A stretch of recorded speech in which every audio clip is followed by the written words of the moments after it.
Welcome, Gunrunner.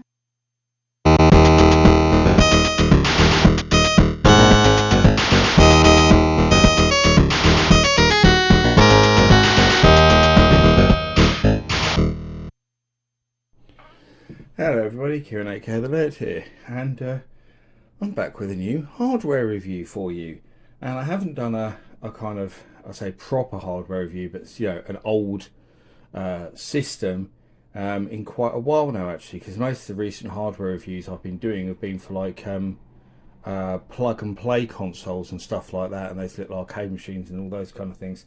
I think the last one I actually did was Atari ST, if I remember rightly. I could be wrong, but I'm pretty sure that that is the last one that I did.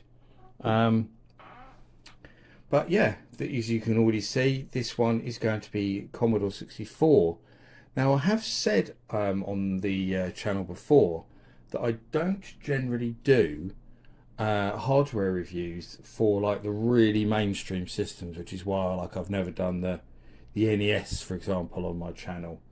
I've never actually done the wood grain Atari 2600. I looked at the Junior because I felt that was a very different story, but I've never done that. I've never actually done the Rubber-Key Spectrum, although I've got one. I've looked at quite a few of the other Spectrum models, but there is a few exceptions. I've never done the SNES either, but there are a few exceptions to that rule, and that is because a while back I did a review of the Mega Drive. This is what relates to this particular video, where basically what I actually did in that was I compared the Mega Drive 1 and the Mega Drive 2 to show you the differences between them, size difference, technical differences, all of that kind of thing, which I felt was something a bit different. I also did that once in a Lynx review, but unfortunately that was a video that got lost on a hard drive crash and I haven't managed to re-upload it to the new channel, so I'm going to redo that one at some point.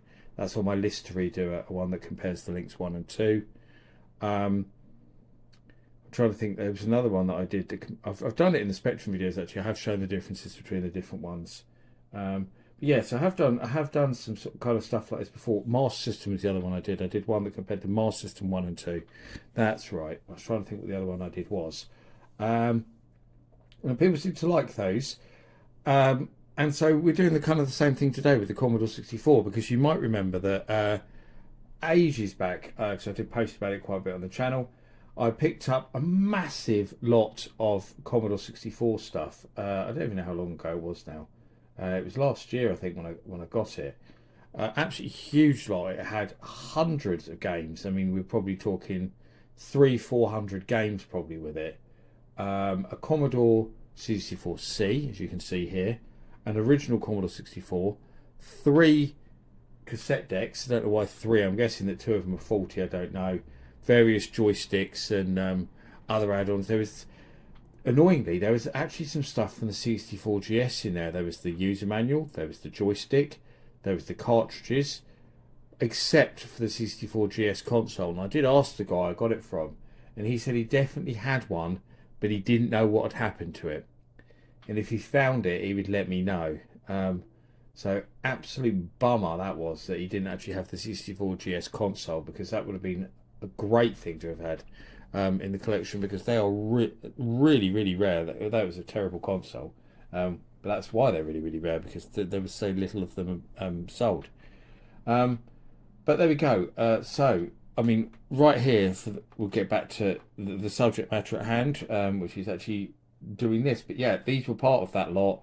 Obviously, I just hadn't got around to looking at them yet. I did say back when I got it that I would be. So here's our C64c. That's the box for the original Commodore 64. And behind me, I'm just going to try and grab it. I should have put it somewhere that's a bit easier to reach. Is the original Commodore 64. And this, if by magic it appears, a bit like Mr. Ben. Because I couldn't quite reach it. It was stuck in the polystyrene inserts, because I have them that go in the box as well, and I couldn't get it out with one hand. So there it is. You can see it's incredibly stained. The guy who owned these was a very heavy smoker, I can tell you, because everything was tobacco stained. All the games, all the joysticks. that was the only bad point of that lot that I bought, because I got it for such a good price. I paid 150, if I remember rightly, for everything that was in there. There was games in there that were worth more than that on their own, I think, in terms of the C64 cartridges. But yeah, everything was heavily tobacco stained. I cleaned everything, and believe it or not, these are how they look like after they were cleaned. That's how filthy they were. I mean, the C64c was literally brown. It was more like this colour. This I found harder to clean than this. The C was much easier to clean.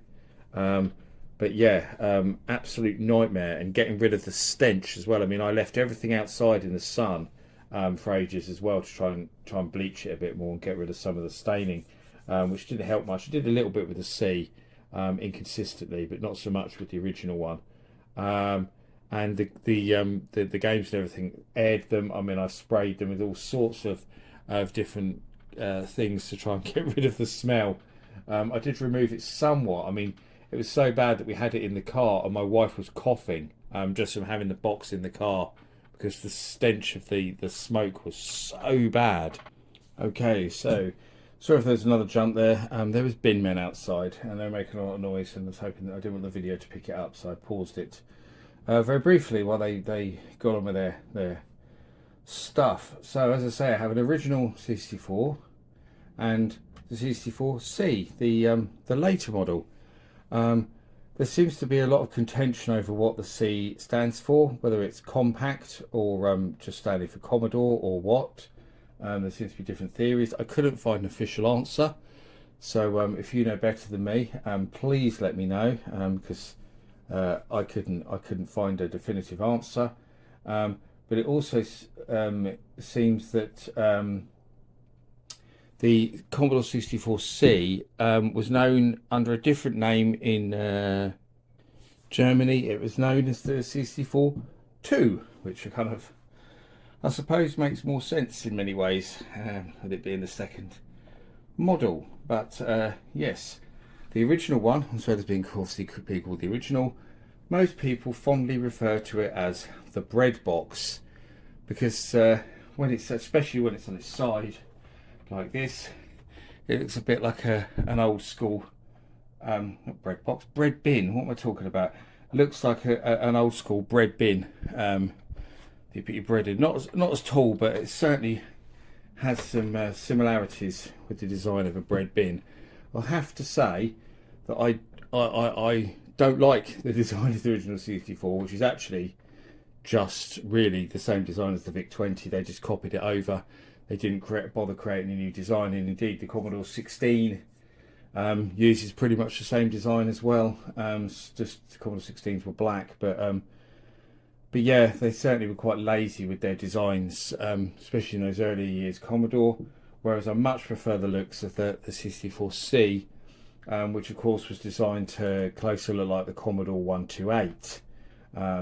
So that was the look, the thinking behind the looks of that, and actually it's closer to the design of the Amiga as well, if you look at the design of the Amiga. But I'll hold that up properly in a moment. We'll have a proper look at it, because that is where we'll be going next.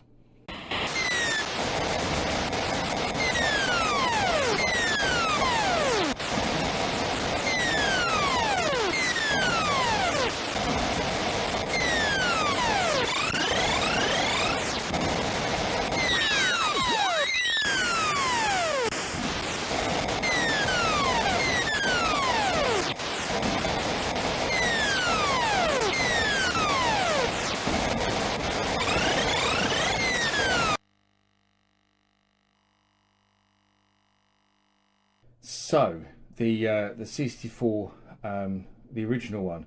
So let's have a little look around it before we actually go over the overall difference between them. Now I will mention that this one is battered. You can see it's got lots of damage to it, but I also mentioned that it has been opened, because apparently it stopped working, and the person who owned it tried to repair it and failed, and that's why he ended up buying a new C64.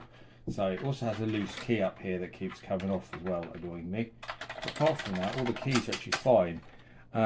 And the C64 does actually have a very, very good keyboard. Very impressive, nice springiness to it. I don't much like the spacebar. Spacebar's very loose, but the rest of the keys are great. We've got our F keys as well, and a power light on the front. On this side, we have our standard Atari style joystick ports, our power socket, and an on-off switch. On the back, we have there's our cartridge port, big cartridge port there. There's our RF modulator port. Those two are, I assume one of them is an RGB port. I'm not sure about the other. And our expansion bus and stuff there as well. And then on the other end, there is actually nothing on that end. And we'll show underneath. So there we go, Commodore 64, made in Commodore's factory in West Germany, of course. Shows how old this is, the fact that it says West Germany. Of course, doesn't exist anymore. We just say Germany. But a very, very heavy computer indeed, extremely heavy. And actually, this isn't something I can usually do on videos, but I can show you the motherboard. Simply because it's broken and it's already been lifted off. So you can see inside that there's even some cardboard and stuff. So there's our keyboard in bits.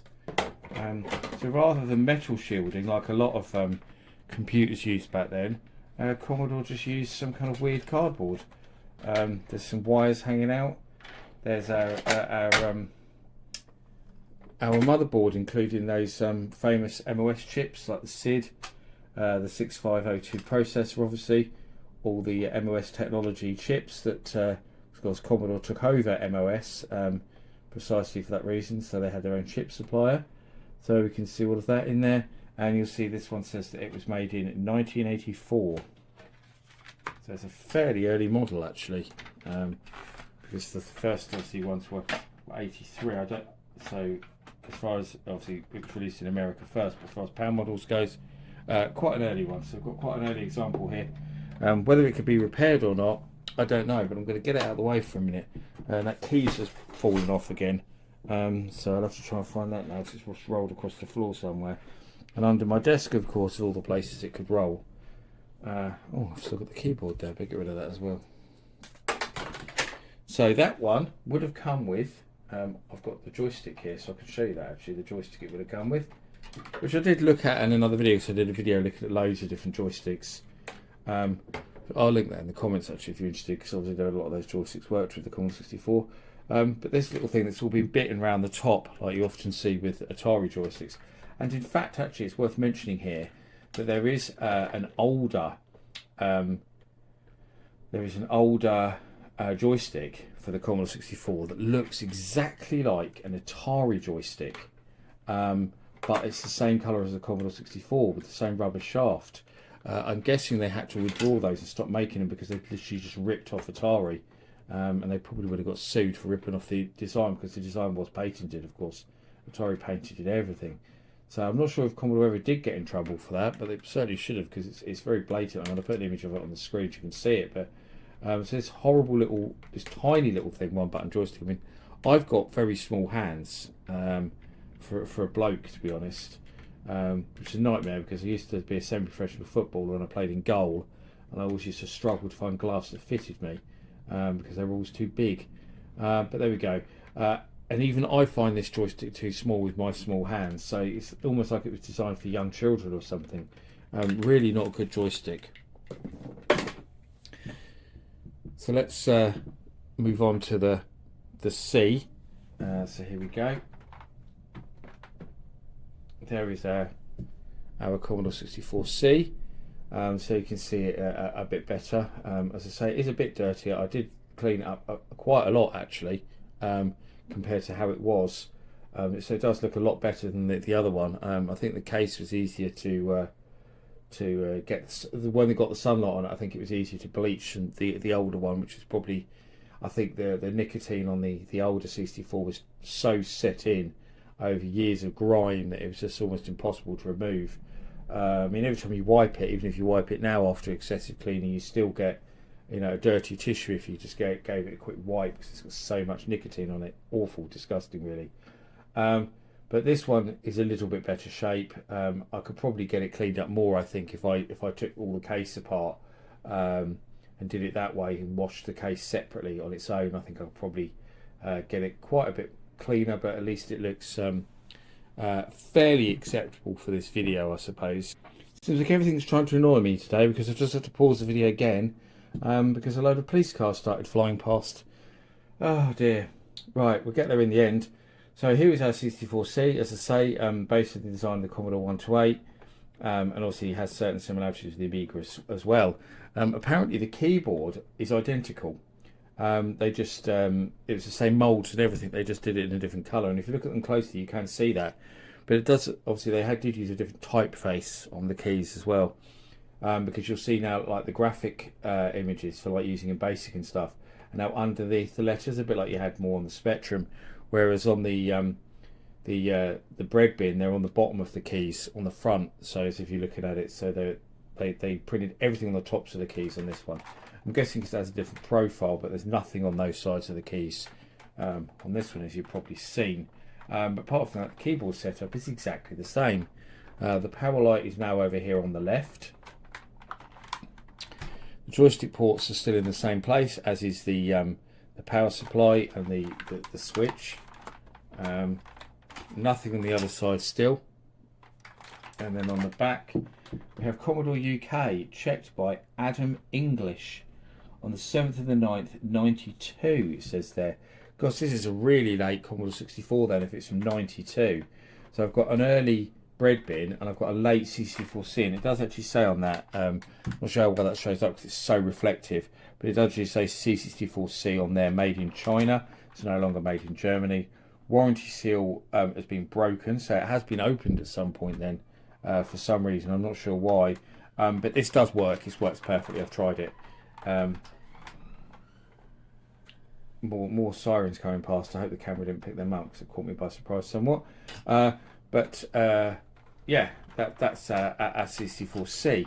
Now, one of the interesting things I actually wanted to mention first, now I'm going to start comparing the two models, is that although some people seem to suggest that the C in Commodore 64c stood for compact because it was a redesigned model, it doesn't seem to be any smaller whatsoever. I'll just grab the old one again, noisy bloody thing, because if I put this on top, right, you'll see obviously it's exactly the same length, it's roughly the same height. The only difference is, if I can get this on camera well, is the side profile is not quite as deep. You'll see there's about an inch. But that is actually not smaller. The C64c is bigger because it sticks out by an inch more than the original Breadbin. I mean, it looks more. I think it looks smaller because it looks sleeker. Literally just because of the design with the lower profile and the fact that this back bit's flat, I suppose. But it's no smaller at all. And my research suggested that the motherboard is pretty much identical as well.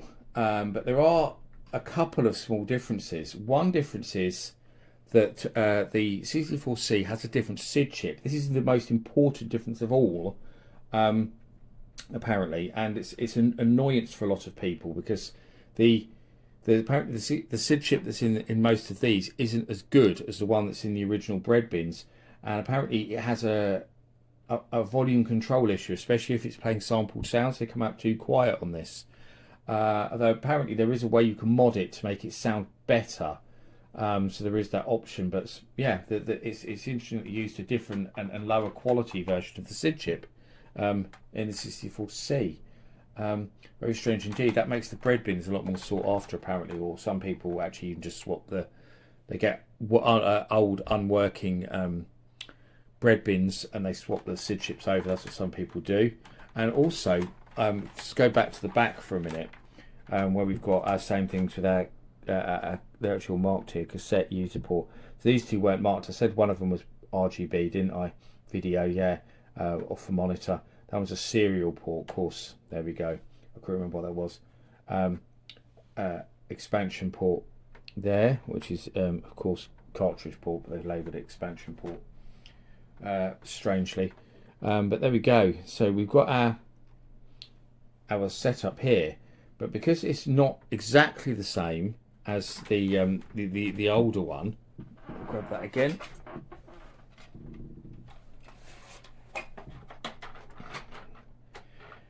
I mean, they're roughly in the same place, as you can see, pretty much. But it's the case design that's different, and apparently because the case design was different, some add-ons apparently didn't fit very well, which seems strange because they don't look that different. But this is what I was reading on the C64 wiki, which seems to be one of the best resources out there, the actual C64 wiki, not Wikipedia I'm talking about here. And the C64 wiki said that there were some add-ons that didn't work, and apparently there was also some things that you could fit internally with the Breadbin, which you can't fit internally on this because there isn't as much space in the case because of that lower profile, especially that back part. Obviously, so that's another really key difference that caused issues between the two. But obviously there was no compatibility problems at all, unlike some obviously other 8-bit computers. Like for example, there was when they upgraded the Atari 8-bits like the XL and the XE, they introduced some compatibility problems where they changed the system ROM, which meant that some games didn't work. But there's none of that with the Commodore 64. Every game plays identically as it did on the old one, which is a good thing. And of course, it's worth mentioning, actually, I haven't gone into the history of the Commodore 64 because I didn't want to do that on this video, because well, not what this video is about. But it's worth mentioning, of course, the Commodore 64 was very much released as a competitor to the Atari 8-bit, which was doing quite well, and Commodore done really well with the VIC-20, but they knew they needed something more powerful because the Atari 8-bit was a lot more powerful than the VIC-20, and there was other new computers arriving on the scene as well, like the Tandy Color computer, upgraded models of the Apple II, etc. So that's why the Commodore 64 came about.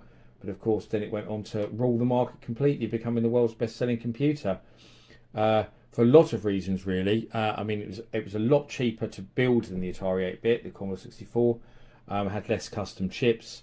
Obviously, Commodore having their own chip manufacturer helped a lot with that as well, with bringing costs down. Much simpler design, more straightforward.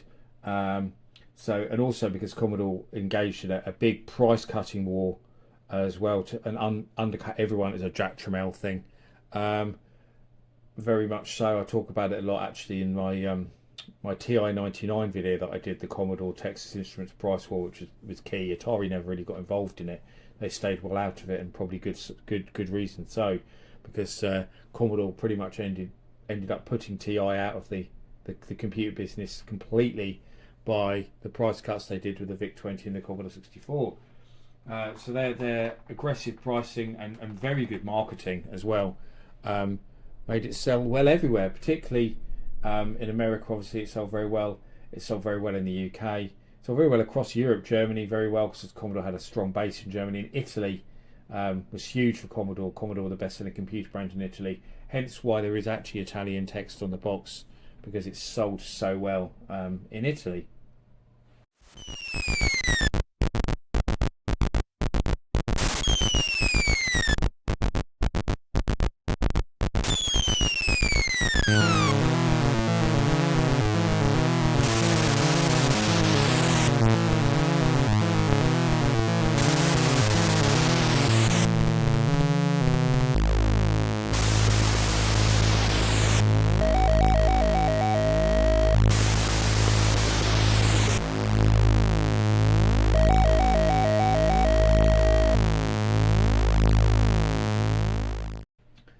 So I've got the joystick here. I haven't mentioned that, have I? So this is the Annihilator joystick that was with these later C64Cs. A much better joystick. Still not great, a bit loose. So not great, but much better. At least you've got more fire buttons now. It's much better to hold. And these were the same ones that were bundled with the C64 game system, of course, as well. But a much better joystick. Cheetah were a very good joystick brand, very renowned in the UK. And I'll show you some other bits that I've got with this. So I mean, I've got an original user manual that was in the box, so that's pretty cool. There we go. Obviously it tells you how to use everything about it. I mean, one thing to mention is it also gives you some instructions to basic language, but that was the one downfall actually of this C64. And some people at the time thought that it would cost the C64 sales with the fact that the basic on it was rubbish compared to its rivals. But actually, it didn't harm it at all, because I think a lot of people using the Commodore 64 for gaming. Here's another little micro guide. This has got reference things in it as well for basic. But yeah, the basic was certainly not as good as its competitors, not as fast, and didn't have as many commands. There wasn't as much you could do with it. It wasn't as I've got a manual for the data cassette unit. I've got one of those, so we'll grab that in a minute actually and have a look at it. We've got various leaflets, and I've got this big boy, which is a programmer's reference guide. Huge thing, look at that. I don't know how common these are, but this has got all sorts of things. This goes into much more detail, you know, than just standard basic, and tells you about, you know, trying to use machine language and stuff like that as well. So it goes into a lot more detail. So that's pretty nice to have. So I've got all those things that come with it as well. And actually, we'll quickly turn this box over so you can have a look at what's on the back if you're interested to see what's on the back of the box as well. So that obviously shows some funny things that are being used for different tasks, like mainly business things. Although very few people obviously use the C64 business, it was more of a gaming computer. So it tells you that it's got modem cassette, data cassette, printer drives, connect floppy drive, all of that things in there. I don't have a floppy drive, unfortunately. I do not have. There was no Commodore 64 disk drive, because the Americans will find this probably more interesting. Is that in the UK, very few people had disk drives for their computers. They were not commonplace at all. Most people used tapes. Simple as that. Other way around to probably most other countries, because the computer market in the UK especially was very, very price driven. So therefore the cheapest option always won out, really, which was tapes, which is one reason why of course the Spectrum was the best selling computer in the UK, because it was the cheapest in terms of what you could get value for money. Very good. So here's a data set unit. I've got 3 of these, as I say, but this one was still in the box like this, so that's why I grabbed this for this video. And there's something interesting about this, which I'll show you in a moment, but there's not much to show you on the back or anything, but we'll get that out. Because it's still got all the polystyrene and everything. It's in its box all mint. So there's a data cassette unit with its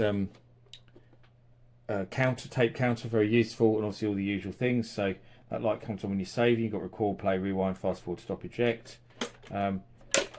There we go, all good. And we're made in Taiwan. But the interesting thing I want to show you about this, and I don't know what the answer to this is, so I'm sure someone on this can tell me, is that I've got 3 of these, but the other 2 don't have this wire hanging out the side with this little loop on the end. So perhaps one of the you know, more Commodore 64 savvy people out there can tell me why this was added on there. Was it something to make it more reliable, or load faster, or what? I don't know. Some kind of modification, but I have no idea why that's there. So I'd love to know if there's anyone out there who can tell me what that's all about, because it's intriguing to me, and I'm sure there is someone out there who knows. But yeah, that's about it really. There's not really a lot more to say. That's the differences between the original Breadbin Commodore 64 and the Commodore 64c. I mean, I don't think I need to go into my usual thing that I do at the end of my hardware reviews, where I usually tell you if it's a system that's worth getting, because I think you all know the Commodore 64's influence on the industry, and I've talked about it actually in some of my previous videos, because I've looked at the Commodore 64 Mini on my channel ages back. Of course, I was the first person in the world to show the 64 Mini on YouTube. I had the very first video on it. Did hundreds of thousands of views back then. It's very, very cool. And I think I had the first video up of the full size C64 as well, which I've also looked at on my channel. Both those videos are the actual reviews, not the previews. I've never re-uploaded those. They're gone. There's no point in having them there really. But the full reviews of both those systems I have done, so I'll link those in the comments if people do want to watch them. Because for a lot of people that's a good way to get into the Commodore 64 in the modern day, because they can be picked up very cheaply, the 64 Mini and the full size, the C64. But yeah, that's it really. I hope you enjoyed my look at the Commodore 64 and differences between the original model and the latest C64c. As always, I thank you for watching. I've been the Laird, and I'll see you all again for another video very soon. Bye bye.